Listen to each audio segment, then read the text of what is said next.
Christmas spirit here. Rockets trying to pull themselves out of their slump on this Christmas Eve.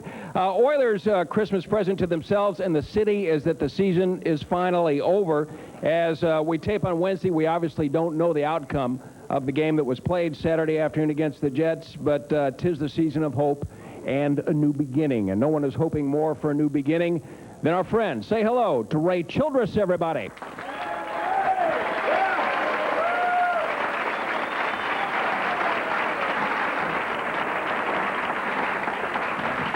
Okay, so the show's on at 6:30. You've already played the game. Did you win? Yeah, we did win, and we're celebrating we're fixing to celebrate Christmas. My 3 children, everybody's happy.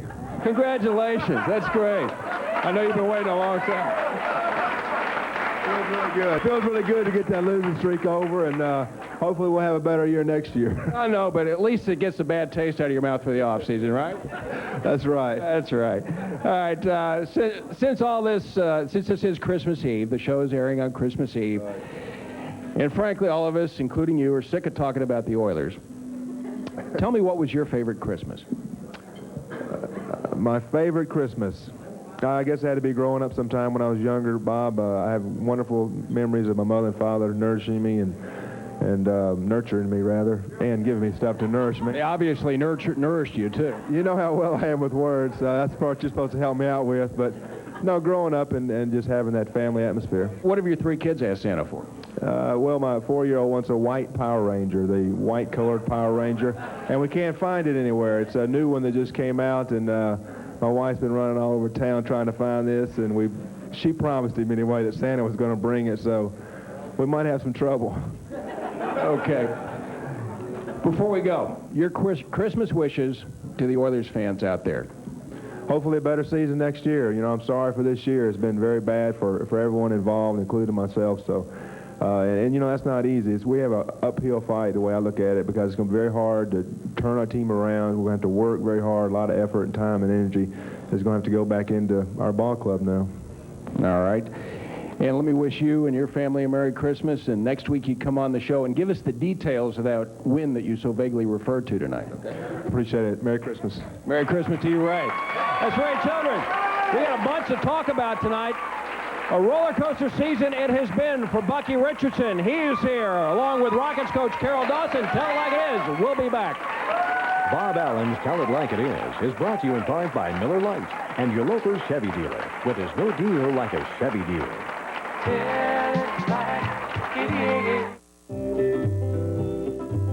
Being a Chevrolet dealer means continuing a great American tradition. Everybody wishes they had the traditions Chevrolet has, but they don't. The S10 is one of our best sellers because it's a great value at a great price.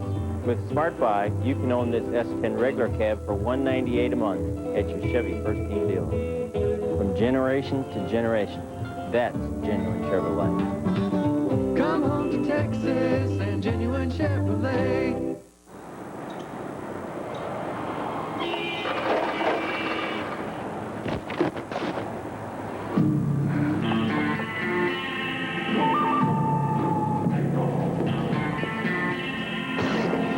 Cold-filtered Miller Genuine Draft, the cold one. For those who've discovered its smooth draft taste, the world is a very cool place. So get out of the old and get into the cold. While you were enjoying the warm fall weather, coat manufacturers were getting scared. Their coat inventories were piling up. So Burlington Coat Factory did them and you a big favor. They bought enormous numbers of coats way below wholesale, so right now they can price them ridiculously low. You won't find this many famous label coats. Coats for everybody in your family at prices like these anyplace else. So you better get to Burlington Coat Factory right now. Hey, Chevy truck buyer, if you really want to save money, forget the big city and head to Hempstead, to Lawrence Marshall, where you'll find low Marshall discount prices on every 95 Chevy truck in our giant inventory. We sell for less, and we treat folks right. That's right, one of America's largest dealers, Lawrence Marshall, sells them all for less every day. So head out 290 to Hempstead, to Lawrence Marshall. We clobber big city prices. Hey, welcome back to Tell It Like It Is. It's Christmas Eve. So we're having a little party out here at Landry's tonight. Let's introduce our panel from the Houston Post, Kenny Hand. KCOH Radio's Ralph Cooper. And from the Houston Chronicle and KPRC, it's Ed Fowler.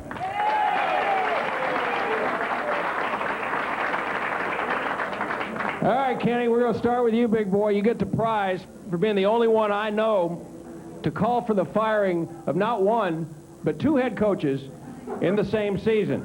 You called for Pardee's head. Then on Wednesdays, your column was headlined, Bud's only choice to drop Fisher. Yeah, well, what are you talking about? Well, it was a little misleading headline because he's got another choice. He could sell the team.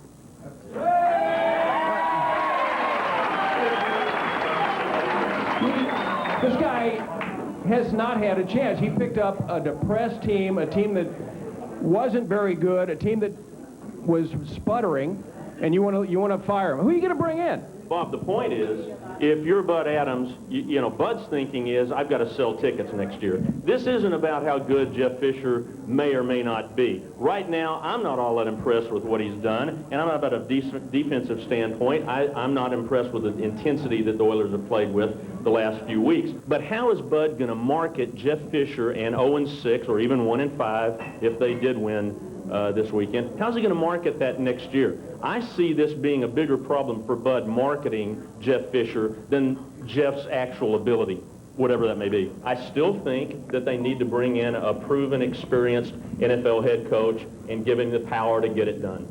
I think he's part of a deal probably with the new owner, the possible owner of the team. If someone takes over the team, Kenny probably has a part of it coming up. Like you, Bob, I don't think, in my opinion... Now, wait a minute. Yes, wait a minute. If you lived in Pittsburgh or Chicago over the last 2 years, you probably would have wanted those two coaches run off too, right? The only thing I would say is just don't appoint Ed Fowler, general manager of whatever the new system is. I can't argue with Kenny because he told me before the show that he's a member of the cognitive elite. So, now how they're going to market the team next year, I tell you how they're going to do it. They're going to sign some free agents, some big-name guys. I think you might see Alvin Harper with the Oilers next year. I think they're going to bring in some guys who fans recognize and who will make a splash in the marketing department and might make them a better football team, too. But you don't want to fire Fisher, do you? No, I don't want to fire Fisher. I'll bet Alvin Harper wishes he doesn't come here next year. Wait till they wave that money under his nose. I agree with Ed. Wait till the money is waved. And Jerry Jones can't wave enough money under Alvin Harper's nose. You guys, what's the matter with you guys? I tell you what, Jerry Jones is going to have to re-sign Michael Irvin, who becomes a free agent. Bunch of those guys and stay under the salary cap. The Oilers can get rid of all three of their top three receivers and make some room under the cap and bring in an Alvin Harper. Well, why do I have a sneaking suspicion that Jerry Jones might find a way to re-sign Michael Irvin? Well, Jerry Jones didn't find a way to re-sign Ken Norton. He's got to stay under the cap like everybody else. Well, and Norton's a good linebacker, but he is positively no Michael Irvin. I mean, they're going to re-sign Michael Irvin. Of course they are, but they're not going to be able to keep everybody, and that's why I said Alvin Harper. But I don't Come on, you can follow this. I don't think you're a member of the cognitive elite. I don't think Alvin Harper necessarily is beating down the door to come to the Houston Oilers, Ed. How about the offensive line? And you ought to be able to follow that. How about the offensive line? I mean, shouldn't we be looking for some free agents on the line also? Gentlemen? Well, sure. I didn't say they're going to stop with Alvin Harper. Well, the way it is, the way the two of you are going, you're just talking about receivers. Well, we've only got a half hour here, Cooper. You want me to rebuild the whole team right now? Why not? All right, supposing Fisher is back, what assistants are going to be back? I think Dick Curry will probably be back because he's under contract, but I don't think he'll be back as offensive coordinator. It's more likely he'll be tight ends coach. Beyond that, I don't know that anyone else will be back. I think you're going to see a whole new staff. And I think that's one of the keys. Why shouldn't he have a chance to bring in the people he would like to work with? I think that's one of the things you have to look at, Kenny, in regard to what he's been doing for the last 5 weeks. He's been working not with the assistant coaches that he would like to have. Well, you would agree, right? Yeah, that's true. And Dick Corey, when he came in here, suggested, I hate to bring up a sore subject, but he was the one that suggested Sean Salisbury, and which was Ed's guy there for a while until he figured out that Bucky was actually a better athlete.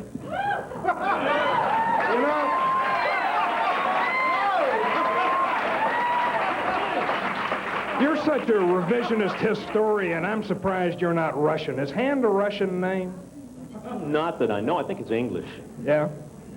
Well, I never said that. You know. Well, but you try to track this now, Kenny.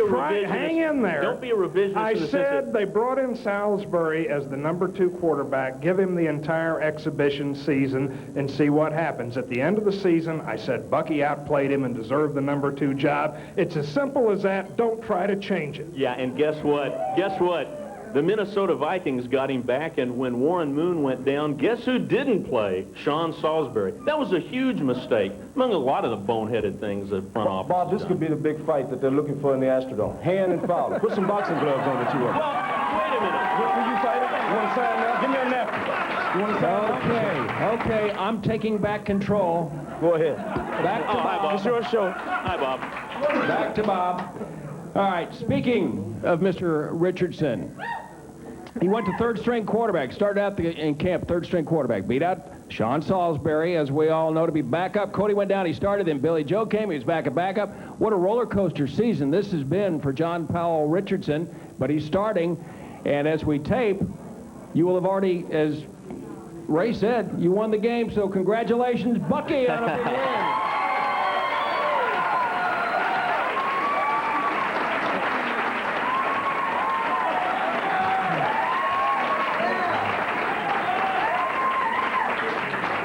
But seriously, folks, emotionally, this has been a real roller coaster for you this season, hasn't it? Well, it has. You know, I went into camp just wanting a chance to compete for the #2 job, and it worked out. And then Cody going down the first game of the year and having to play, and we struggled, and I struggled. I'm still learning a lot, and I'm young, but I did the best I could. And you know, they had to sign another guy, and they got Billy Joe, who's been in the league 6 years, and he's got a great arm, and he knows to run and shoot. And he got an opportunity to play. And now that with the new offense, everybody's struggled, and not just the quarterbacks and the receivers. Even the blocking schemes are a lot different, and it's really been tough on our offense. But, you know, you can't look for excuses all your life. You got to deal with the situation at hand and just work and do the best you can. And that's what our offense has done. And you know, we hadn't been as productive as we would have liked, but you know, we're doing the best we can with what we have. All right, give me an honest answer. Do you think you were given a fair shot this season? Give me an honest answer, you know, Bucky.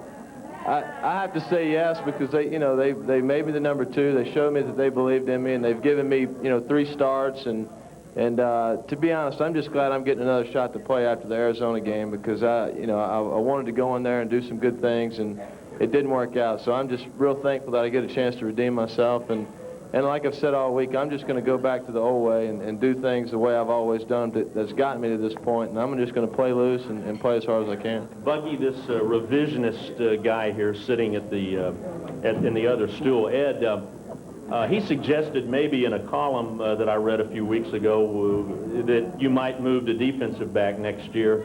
Here's the guy that's, you know, says he's was in your corner there momentarily. Do you see yourself any chance of moving to defensive back, or do you want to still prove the critics wrong and remain in the NFL? Well, you know, there's absolutely no way I'll consider playing another position. I feel like I'm good enough to play quarterback, and if I don't play here, I'm going to play somewhere else, and that's just my attitude. I'd love to stay here, and hopefully I'm under contract, so hopefully I'll be here. Bucky, first Christmas with the baby. Have a good one. Thank you. Merry Christmas to you. Appreciate it. And congratulations. We'll see you back. Thanks. Appreciate you. Bucky Richardson. We're going to have some questions from some of the people in the audience. We're going to meet Carol Dawson coming up in just a minute. Don't go away. Well, as a Chevrolet dealer, I am proud that I represent a product that's made in America, that's been a part of people's families and their life. Everyone knows about Chevrolet, and most everyone has had a Chevrolet. Now, Monte Carlo, that's a return to old-fashioned values. It's totally restyled, and you can own it for $299 a month at your Chevy First Team dealer. Made in the USA. That's genuine Chevrolet. Come home to Texas and genuine Chevrolet. January 2nd on ABC Sports, a day-long celebration begins with the 106th Tournament of Roses Parade. And our college football tripleheader kicks off as Alabama meets Ohio State in the CompUSA Florida Citrus Bowl. Then undefeated Penn State stakes its claim to the national title. They battle Pac-10 champ Oregon in the Rose Bowl. And that night, it's a much-awaited rematch. After a bitterly fought tie, Florida State and Florida meet again in the USF&G Insurance Sugar Bowl. It's all January 2nd on ABC. Sunday night at 10:30. The chapel he built 15 years earlier was just a beginning to his monument of Mother love. Maria have in mind for you this time? Nothing. He has plans of a building. Hold on now, just hold on a minute. The conditions under which these children live here are not acceptable. I'll be miles down the road. I'm concerned with their welfare. But this place is home to these kids. It's got to close by December 15th. Billy D. Williams and the holiday special, Christmas Lilies of the Field. Sunday night at 10:30, here on 13. What am I going to fix for dinner? Mommy, I'm hungry. Honey, Bill's in town. What's for dinner? We could take him to Landry's. He loves their seafood. And their service is so friendly. We'll bring the kids.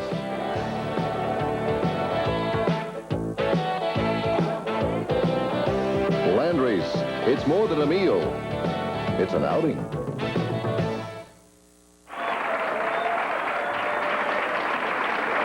And welcome back to Tell It Like It Is. A couple of questions from our audience. You had one for Bucky Richardson. What was it? It's not really a question. It's a statement. I think if he does whatever he does, I think we're going to have a win. That's it. So all you have to do is do whatever you've been doing, and that's it. You're a big Bucky fan. Yeah. Well, I have to say, I'm probably blushing right now a little bit, but I agree with her. Why are you blushing, Buck? I don't know. I blush real easy. Just the old Aggie in you. Thank you. Thank you. All right, sir. Yes, sir. What was it you wanted to say? How many people in here happen to read Kenny Hand's piece in the Post this morning about Jeff Fisher? When I was reading that piece, I said, I think I'll call Bud Adams and make a suggestion to him. So I called his office. I couldn't get a hold of Mr. Adams himself. I think he was busy doing something. Anyway, I talked to his secretary, and I says, why not bring in Kenny Hand as the head coach and Ed Fowler as the defensive coordinator? That's a funny thing. I got the same reaction from the secretary I got from Miss Crowder. She just laughed her head off. Then she said, well, I'll pass it on to Mr. Adams. I says, look, these two clowns haven't earned their pay as reporters yet, let alone earn their pay as coaches. I says, you're right.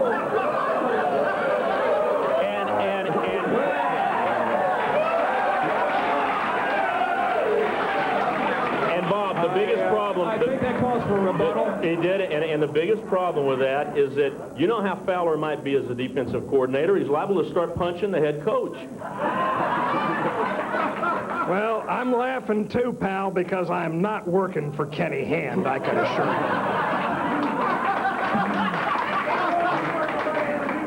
you. Okay.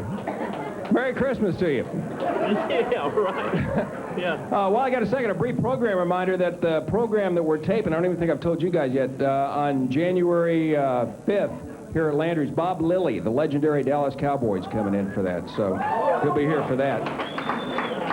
Okay, let's meet a guy that I don't think gets enough credit. He hasn't for a number of years. He's been an assistant coach with every Rockets team that has been to the NBA Finals, 81, 86, 94.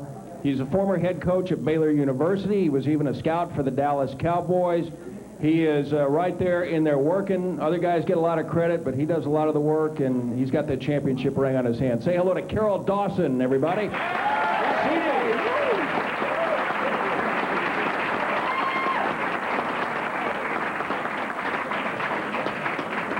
Carol, that's an impressive resume. Well, I've been looking all my life trying to find something I could do. I think you found it. How much of the problem is Akeem's injury? Well, it's a part of it. Then the certain factors that came in, we lost Otis for 3 games, and Max hurt his hand, and when Akeem got his injury at his wrist, it's really affected his shot, because before the injury, we were playing, I'd say, fair, and since then he's gone from 53% under 50 for the first time in a number of years, and he's only shot 42 in the last 5 games. So it's bothering him. Carol, we had Mario Ellie on our radio show this week, and I asked him, what should I ask Carol Dawson? Mario said, ask him what's happened to the defense. What's happened? Well, I think the main thing, if the hardest thing to sell as a coach is defense. I've been coaching now 33 years, and I'm still waiting for the first day that we come out for a practice and some guy comes out there and starts working on defense. There's no one that's ever done it yet. They come out and grab the ball and start shooting. It is the main focus, and the hardest thing to sell is defense. And Rudy has done a great job of doing that, and we will be back because every team is going to have slumps, and I think the great teams, it only happens for a shorter period of time, and it only happens not as often as it does to the other teams. Several other teams in the West made moves during the offseason. The Rockets stood pat. You honestly feel if this team is healthy, you can repeat? Here's what I think, and after all the years I've been in the league, is that I think you try to do everything you can to get your team in the top 5, and then if a number of circumstances fall for you during the year, schedule, the back-to-backs, the home court advantage, number of injuries, if you get the playoffs at the right time on an up note like we did last year, like we did in '81, then you've got a chance. But the best team doesn't always win. The best talented team doesn't always win. I think Seattle proved that last year. You have been an assistant for 4 Rockets head coaches. Let's play a little quick word association test. I'm going to name a coach. You tell me the first thing you think of when I say the coach's name. Let me see if I remember all the coaches. I'll remind you. Del Harris, quick. Del Harris has one of the best basketball minds I've ever been around. Bill Fitch. He's the strongest disciplinarian I've ever been around. Cheney. He's probably the coach that was well-liked, players coach that had a great feeling. He was the best players coach until I worked under Rudy, and Rudy's just, as far as handling people, I've never run across anybody that handles human nature and understands it as well as he does, and that was a big reason that we were so successful. I've said this time and again, you could probably find 200 people that could draw up enough plays for us to win the championship last year, but I don't think you could find another person in the world that could handle that team as well as he did and kept them at a high as long as he did and got as much out of them night after night as he did. Okay, one final question. I'm going to ask you the question we asked Scotty Brooks when he was sitting right where you were sitting at the show a few weeks ago. What were you thinking when those last few seconds were ticking down, Game 7 of the Knicks, and you knew it was within grasp? What were your thoughts? Well, I was very proud for our team, but I was really proud for the city. I felt like there wasn't a city in the world that deserved a championship like these people here. Amen.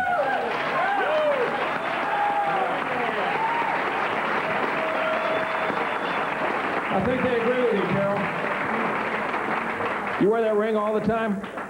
No, I knew I'd be asked to see it, and I never wear it. It's a little too gaudy for me, but every time I go out, I wear it because it builds up my arm. Okay. Good luck to you. I know the Rockets will get turned around. Carol Dawson, thank you very much for being with us. We got some extra points coming up in a minute. Don't go away. Tell it like it is. We'll be right back.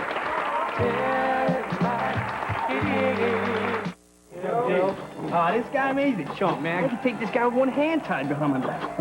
Go for it. What's your name? Joe, but I'm the string tricky. Miller Lite. You can expect great things with a great taste that's never watered down. Guys, bullfighter. Yeah. Miller Lite. Can your beer do this? It's said it takes a whole village to raise one child, yet many children don't even have one person they can count on. It doesn't have to be that way. You can help put children first. Throughout 1995, Channel 13 will show you how to make things better for them. Because a child without people who care is all dressed up with nowhere to go.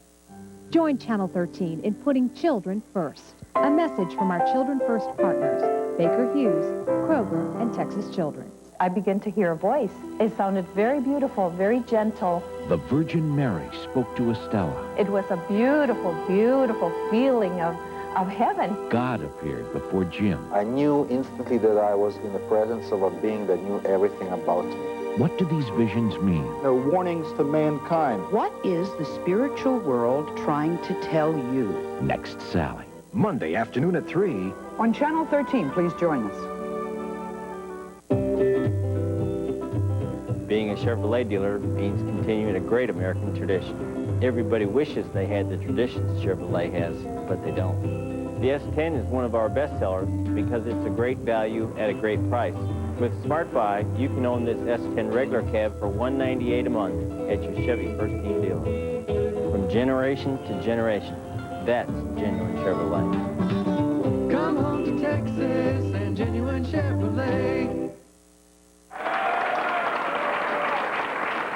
Welcome back to the festive Christmas Eve edition of Tell It Like It Is. Time for extra points. I thought tonight for extra points, guys, we kind of give your Christmas wishes since it's Christmas Eve. Kenny? You know, a couple of years ago, Carol Dawson, the Rockets assistant coach, had 2 detached retinas, was blind in one eye. Here's a guy who continues to fight, continues to do his job, and continued well wishes to Carol, who really is an example of somebody coming back from a serious problem like that. Bob, mine is to all young people. My special guest here tonight is the BC Elmore boys basketball team. My Christmas wish is to all young people. Have more than one goal in life and stay out of trouble. That's my wish for all young people.